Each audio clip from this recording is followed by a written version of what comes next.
The exact moment I knew I was screwed was when Brett Sullivan slid a manila folder across the HR table like he was dealing blackjack at a funeral. "We'll easily replace you with someone cheaper," he said, that smug-ass smirk practically tattooed on his face. I didn't say anything back, not because I didn't want to. I had a whole buffet of sarcasm marinating on my tongue, but because my boss, Kyle Hendricks, was sitting beside him, linking like a deer about to apologize to the headlights. I think he muttered something like, "It's not personal." But at that point, I wasn't registering sound so much as static. White noise, rage with a dial tone. My ID badge was deactivated before I'd even zipped my coat. 10 years, 10 goddamn years at North Point Analytics, gone with one smug HR fart and a weak chin nod. They walked me out like I was radioactive. Brett didn't even have the decency to make it awkward. Just handed me my cardboard box like a grocery clerk and turned back toward his office, already unwrapping whatever microwave crap he eats at 10 a.m. My box had the usual framed team photo from 2016, my custom caffeine molecule mug, a succulent I kept alive through 2 mergers and 1 divorce, and a flash drive I'd forgotten was even plugged into the back of my monitor. I held that one a little tighter. Lobby smelled like lemon Lysol and broken promises. I didn't cry. Not there. My tears have a union rep in a non-compete clause. But I did pause outside looking up at that concrete Denver monolith of a building, and I thought, Node 7, the data center core, my data center, the one I designed from scratch when management slashed the budget and told me to be creative with security infrastructure. So I did. I built a biometric system so tight it made Fort Knox look like a Chuck E. Cheese. And because they didn't want to spend extra on multi-admin redundancy, I implemented a failsafe keyed only to me, my handprint, my retina, my voice. I sent 3 emails suggesting they add another admin. Crickets. You know what's funny? I remember sitting on that idea for weeks thinking, what if they fire me someday? And I'd always chuckle, shake it off because I was loyal, because I was safe, because I was stupid. Now, I know this is where half of you are expecting some, but I held my head high and walked off into the sunset nonsense. Nah, I went to my car, threw the box in the back seat, screamed into my steering wheel like a banshee with a Bluetooth headset, and cranked the AC even though it was 40 degrees out in Denver. Humiliation tastes like copper and stale gum, in case you're wondering. Still with me? If you are, me a tiny favor. Hit that subscribe button. I'm trying to hit my first 10,000 subscribers without selling my soul or joining an MLM. And every click feels like a middle finger to Brett Sullivan from HR. Plus, I've got more stories, and trust me, they get worse before they get good. Back to the bloodbath. I started driving. Autopilot mode, not even sure where I was going. Half a mile down Colfax Avenue while sitting at a red light watching some teen TikTok himself into traffic. I felt it. That flicker of something. Not hope, not yet, just friction. My brain catching on a jagged memory. The lock, the biometric access panel, the one in the server vault.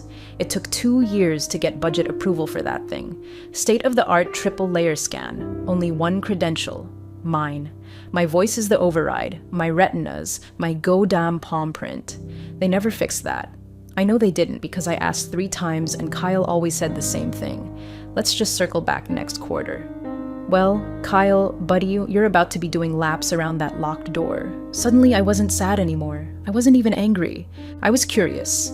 Curious how long it would take them to realize that the thing they just threw out with a $50 Amazon box was also the only person who could get them back in.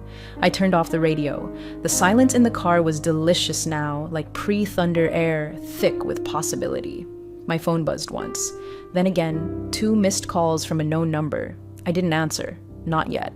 When I got home, the silence hit like a body slam. No whir of the office air purifier, no hum of background chatter, no keyboard clacks from the cubicle next to mine where Elliot used to type like a caffeinated woodpecker. Just the heavy, almost theatrical quiet of a house that wasn't ready to have me in it during daylight hours. I dropped my box on the kitchen counter. The succulent tipped over and spilled dirt like it had finally given up too. I stared at it for a solid minute before deciding, yeah, me too, buddy. I didn't bother to unpack. What was I going to do? Hang my Employee of the Quarter plaque over the trash can. I booted up my laptop with the grace of a woman 48 hours from becoming a cautionary LinkedIn post. The job sites all greeted me with that same chirpy energy that feels like getting hit in the face with a Nerf bat. Hi, Claire Donovan. Ready to find your dream job? Yeah, sure. I'll just sort by companies that haven't replaced me with a 24-year-old named Trevor Moss. I clicked around half-heartedly. My fingers moved, but my brain didn't. Just static. White fog around every thought. Am I too old for this? Should I dye my hair again? Do I still have that blazer that doesn't make me look like a school principal on trial? I had a folder titled Career 2.0 that hadn't been opened since the first Trump presidency. I opened it, closed it, stared at it like it had cursed me in Latin. Then the calls started. First one, unknown number. Second one, unknown number. Third one, same thing, like clockwork. Spaced out every 50 minutes like someone was slowly panicking in 4-minute increments. I let them all ring. No way in hell I was playing tech support for North Point Analytics that tossed me like expired yogurt. Instead, I opened a new tab and started typing out a resume summary that felt more like an obituary. Seasoned IT architect with over 15 years of experience in secure infrastructure and enterprise-level data operations. It all read like lies, or worse, truths no one cared about anymore. The fourth call came through right as I was rewriting my bullet points for the third time. My phone vibrated against the table like it was trying to break free and run. I picked it up, thumb hovering over the red decline button. Then I saw the message. It was from Vanessa, the only person in accounting with a sense of humor and a decent moral compass. Vanessa, hey, weird question, but no one can get into the server room at all. Do you change the code before you left? I stared at it. Read it again, then again. My lips curled into something between a smirk and a snarl. I typed exactly one word. Me? Nope. No emoji, no explanation, just the clean, satisfying thud of a truth bomb. A few seconds passed. No response. I imagined Vanessa holding her phone, eyes wide, slowly looking up at the block toe entrance to Node 7, wondering just how deep this rabbit hole went. I turned my phone on silent, walked to the kitchen, poured a glass of red the size of a medium soup bowl, and then I sat down on the couch like a queen settling into her throne of petty satisfaction. Because now it wasn't grief anymore, not sadness, not confusion. Now it was anticipation. That slow, creeping glee when you know the movie's only halfway through and the villain just realized the security cameras don't work. They wanted someone younger, someone cheaper. Let's see how much Trevor cost them by sunrise. The first voicemail hit around 2:41 p.m., barely 3 hours after I told Vanessa. Nope. I was halfway through binge-watching some garbage reality show involving couples screaming at each other in IKEA when my phone lit up with a number I didn't recognize. But it wasn't unknown this time. They were getting smarter, desperate. Voicemail 1. Hi, this is Trevor. I think you were the previous IT administrator. I'm just calling to ask if you could send over the admin credentials for the Node 7 core. Kind of urgent. You might have forgotten to leave them behind. Haha. The forced laugh at the end made me pause the TV. Ah, so this is the guy. Trevor sounded exactly like I imagined. Voice cracking under the weight of overconfidence. Barely shaven man-boy who probably had a startup once and called himself a tech disruptor because he installed Linux on his mom's laptop. I didn't listen to the whole message right away. I just let it marinate while I refilled my wine glass. Let it breathe. By the time I was back on the couch, phone in hand, the second voicemail was already in. Voicemail 2:3:12 p.m. Hey Claire, it's Trevor again. Just following up, still waiting on those credentials. We're kind of locked out over here. Getting a little weird. Could you maybe give me a call back? A little weird. Honey, you're standing in front of a $1 million coffin that only opens to my handprint. Weird. Doesn't even cover the prologue. Voicemail 3:4:20 p.m. I'm gonna need those credentials like ASAP. I don't think you realize the position you're putting everyone in right now. This is affecting operations. And there it is. The shift. The first whiff of panic, I pictured him standing outside Node 7, maybe still wearing his lanyard from new higher orientation, pit stains blooming like reverse flowers on his baby blue button-down, probably tapping the glass with increasing urgency, watching it sit there like a tombstone, a blinking red light, a solid steel wall, unmoving, indifferent. Welcome to the machine, Trevor.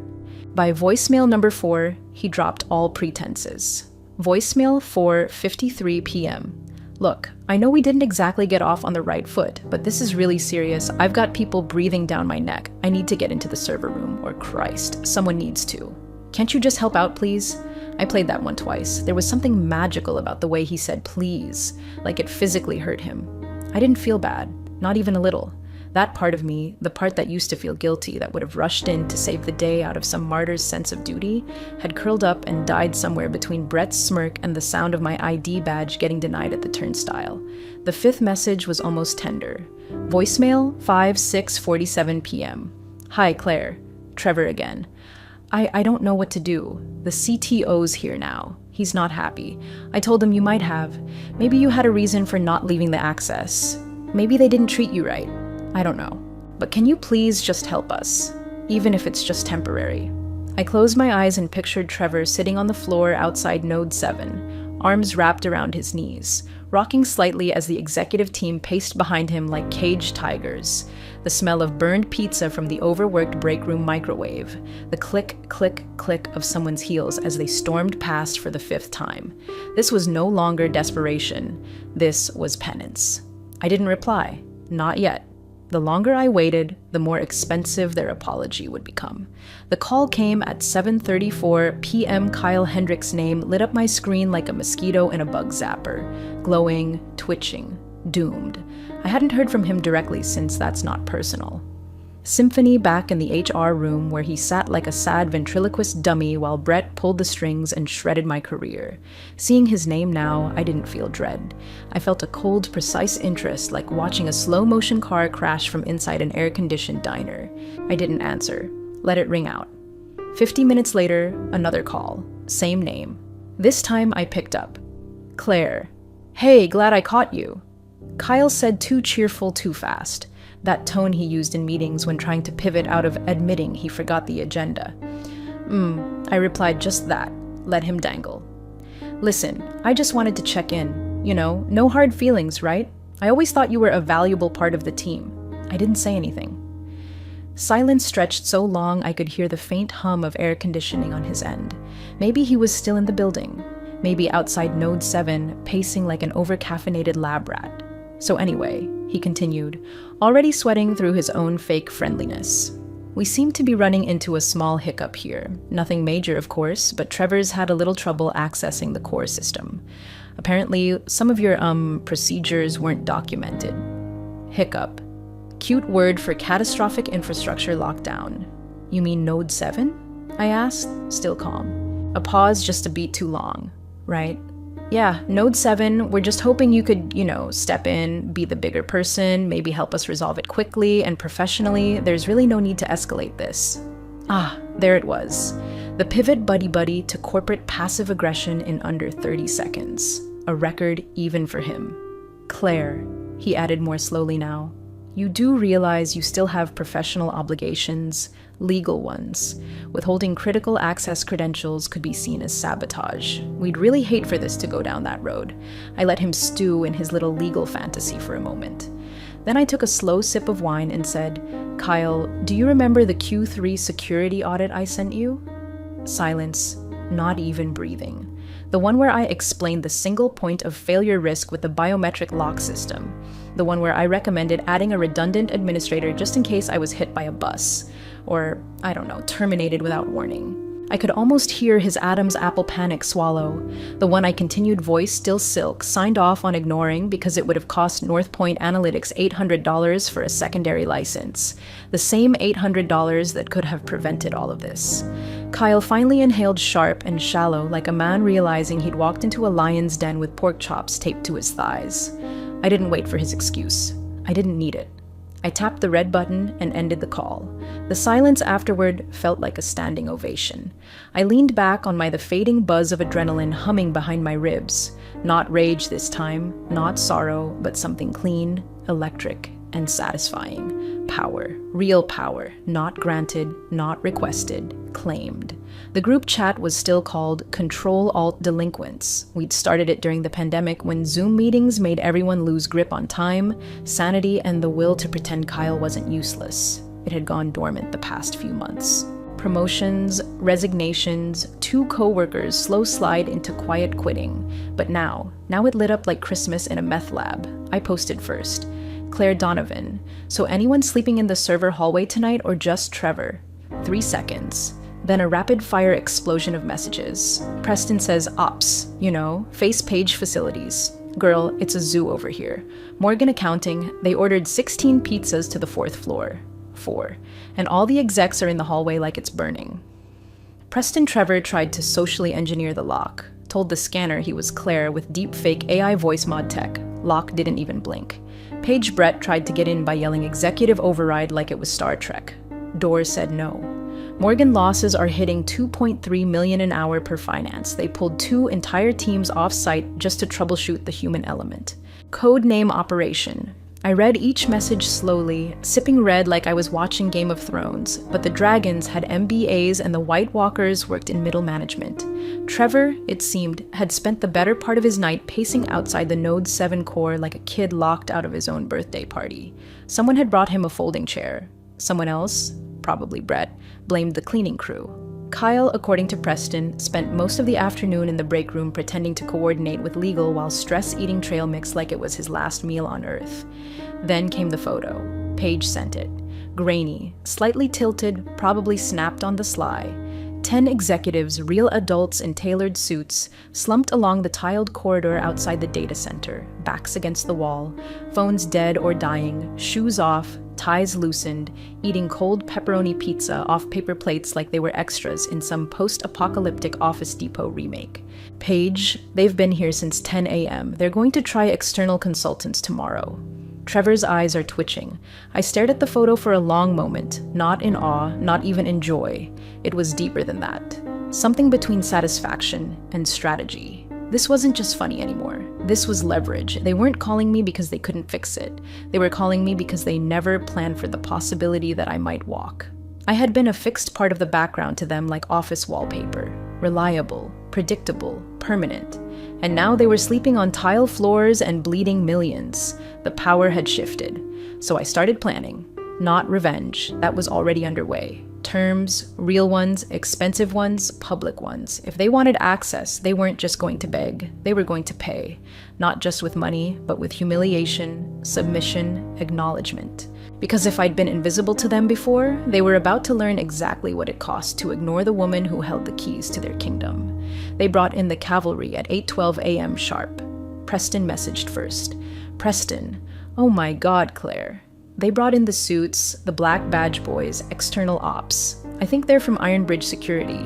One dude has a goatee and fingerless gloves. That set the tone. Put my coffee down and refreshed the chat like a stockbroker during a crash. Paige, there's a guy with a little briefcase, not a laptop bag, a briefcase. They've got toolkits, heat sensors like mission.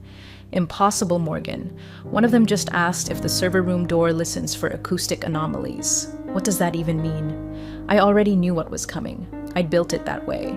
Because while Brett and Kyle were busy cutting costs and playing motivational PowerPoints, I was spending my evenings imagining exactly this scenario. Some contractor team with overpriced tools and an inflated sense of self-worth, thinking they could outsmart a paranoid middle-aged woman with a grudge and a decade of sysadmin fatigue. They never asked how the door worked, only how to get through it. What they didn't know was that Node 7 primary lock system wasn't just biometric. It was temperamental. Custom firmware, encrypted handshake protocol, and my favorite part, a tampered detection trigger hardwired into the voltage regulator behind the primary scan panel. Translation: if you try to force your way in with anything more aggressive than a cotton swab, the door gets pissed, which is exactly what happened. At 9:31 a.m., I got the update. Preston, oh my God, they drilled it. Paige, I heard a pop like a spark and then the lights on the panel just died. Morgan, Trevor just threw up in the hallway. The fail-safe I built wasn't flashy. It didn't detonate or fry the building's grid or send up smoke like a Bond villain's lair. It was subtle, focused, effective. A localized electromagnetic pulse burst that fried the lock's internal controller, scorched the ID bus, and wiped all local access logs. Every credential, every backup token, every manual override gone. They hadn't just locked themselves out. Broken the keyhole. Page consultants are freaking out. One of them just asked if there's anyone still in the org who can decrypt the logs. Preston Trevor raised his hand. They ignored him. Morgan Kyle is pacing like a divorced dad at a Chuck E. Cheese. I laughed so hard I nearly spilled my coffee. Not out of cruelty, though. Yeah, It helped, but because I had told them this would happen, I gave them every chance, every warning, every audit. They chose to gamble my knowledge against an $800 license they didn't want to approve. Now they were looking at hardware replacements, downtime stretching into the days, entire client operations suspended. The server room wasn't just sealed, it was neutered. The floor outside Node 7 had become their new office, and they still hadn't called me, which was fine, because when they did, they weren't getting Claire Donovan, the employee. They'd be paying Claire Donovan, the contractor. And I was about to be the most expensive mistake they ever made. The call came at 11:04 a.m., 2 days after they thought they could replace me with someone cheaper. Not from Brett, bless his useless little heart. Not from Kyle, who by now had probably molted into a full anxiety rash. It came from her, Brooke Pemberton, Chief Operating Officer, woman who usually only spoke during town halls to thank everyone for leaning in and embracing scalability. I'd only ever seen her from a distance on stage in heels that cost more than my month's rent, speaking like her soul had been uploaded into a Google Slides deck. Now her voice came through my phone, cracked and brittle like a porcelain mask about to shatter. Claire, thank you for picking up. I didn't say anything. Let her fill the space. Let her earn the silence. I want to start by saying this situation has escalated far beyond our expectations, and we recognize your unique role in our infrastructure strategy. Unique like I was a seasonal flavor of soda. We're prepared to offer you your previous position with a title bump and a raise, significant raise benefits retroactive, full reinstatement. Her voice cracked ever so slightly on the word significant. Could almost hear the blood pressure in her temples pulsing like a metronome of regret. I swirled the tea in my mug, let her drown a little longer. Also, she added, we're prepared to issue a public acknowledgement of your contributions to the Node 7 architecture. Internal memo company-wide. There it was, the closest thing to a corporate I'm sorry she could legally cough out. I waited until the silence was long enough to feel personal. Then I spoke. No, a full beat. Confused inhale. I'm sorry. I'm not interested in rejoining your organization. I'm no longer an employee. I'm a consultant now. My rate is $200,000 for a 4-hour engagement. Wired in advance. Brooke choked slightly, tried to disguise it as a cough. Failed. That's a Claire. That's highly irregular. Not for a firm hemorrhaging millions an hour because it forgot who held the keys. She tried to pivot. There's still protocol, legal review, procurement steps. There are no more steps, I said, voice flat. There's just the wire or the downtime continues. Another long pause and you'll guarantee system restoration. I'll give you access. I'll rebuild the interface if I have to, but there are also non-financial conditions. She exhaled like the breath cost her. Of course. What are they? 1. Brett stands in front of the entire IT department and reads a written apology. I want it recorded. I want it distributed. Internal Slack minimum. Okay. 2. Kyle does the same. In person at the next all hands, both are doable. Anything else? 3. My name goes on the Node 7 architecture as primary designer. Retroactively, documented, understood. 4. You don't speak to me again unless I invoice you. I heard her lips part to respond, then close again. Well, have the funds wired within the hour. Good. I'll send banking details. Don't delay. Paying for every minute you wasted thinking I was disposable. And I hung up. Didn't even smile. It wasn't over yet. But now they knew who was writing the ending. I showed up at 9 a.m. sharp, not out of politeness, out of pure theatrical timing. The wire had cleared. $200,000 for 4 hours. I made more in a morning than I had in my last 11 months combined. The receptionist, new girl, probably just out of college, looked up like she'd seen a ghost wearing last season's blazer. Her fingers hovered over the desk phone like she was torn between calling security or taking notes. I didn't stop. I walked past her, heels echoing across the tile like war drums in a marble cathedral. Past the cubicles full of wide eyes and half-sipped coffee mugs, the Whisper network lit up in real time, heads swiveled, backs straightened. Someone actually stood up and clapped before a manager barked them down. I kept walking straight through the glass doors of the executive wing. And there they were, the rogues gallery. Brett, pale, sweaty eyes like a stunned possum in an overhead projector. Kyle sitting, which was already a bad start, visibly trembling, one foot bouncing like it was trying to flee the room without him. Brooke, the coup, standing by the corner window, arms crossed, trying to look composed and failing miserably. Her shirt was wrinkled, her confidence even more so. Not one of them spoke. Not at first. Brett opened his mouth. I raised a hand. He shut it like someone had hit mute. I walked past them across the polished floor that had once squeaked under my sneakers when I stayed late, patching back-end failures they barely understood to Node 7. The consultant's gear was still scattered around like forensic debris at crime scene. Scorch marks laced the panel like spider veins. The walls smelled faintly of ozone and desperation. They hadn't found the second panel, of course not.